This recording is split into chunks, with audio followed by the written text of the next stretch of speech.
अस्सलाम वालेकुम, मेरा नाम डॉक्टर किरण फातिमा है। आज हम बात कर रहे हैं एक्ने स्कार्स के बारे में, जिसको एक्ने मार्क्स बोलते हैं।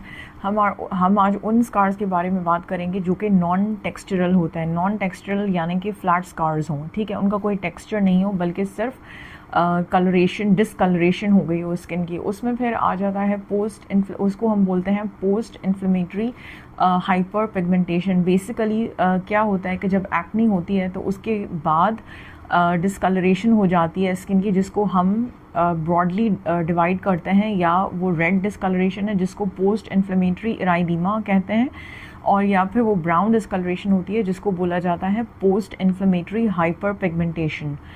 ठीक है, तो उसके लिए सबसे ज़्यादा ज़रूरी ये है कि अगर आप उन स्कार्स को ट्रीट करना चाहें, यानी कि उनमें कोई टेक्सचर नहीं है, सिर्फ कलर है, फ्लैट स्कार्स कहते हैं उसको, तो उसके लिए सबसे ज़्यादा ज़रूरी है कि आपकी जो एक्नी है वो रेमिशन में है, एक्टिव एक्नी नहीं है।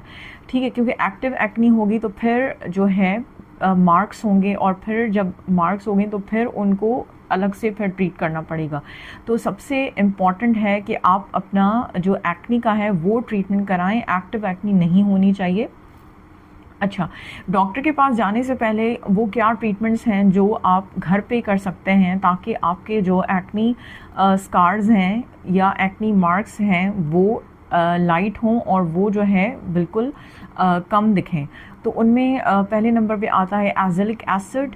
एज़ेलिक एसिड आप ले सकते हैं 10 to 20% में, जिसमें हमारे पास लोकली जो अवेलेबल क्रीम आती है स्किन ओरन क्रीम, ठीक है, उसको आप यूज़ कर सकते हैं। अच्छा, उससे भी पहले बहुत ज़रूरी है कि आप जो है सन प्रोटेक्शन यूज़ करें। स्पेशली हमारी जो स्किन टोन है वो ब्राउन स्किन टोन है, तो उसमें इम्पॉर्टेंट है कि टिंटेड सनस्क्रीन यूज़ की जाए जो कि विजिबल लाइट को ब्लॉक करे। ठीक है, फिर सेकंड पे जो है, अगर आप एज़ेलिक एसिड यूज़ करते हैं तो उसको 10 to 20% पे यूज़ करें। Then comes the niacinamide.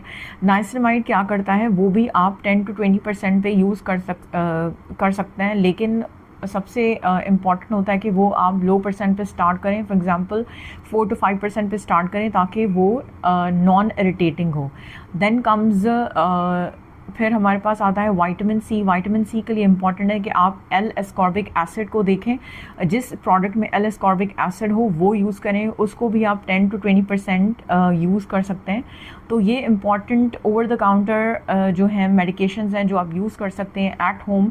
और फिर जो है इन ऑफिस ट्रीटमेंट्स आ जाते हैं जिसमें प्रिस्क्रिप्शन ट्रीटमेंट्स और लेज़र्स आते हैं।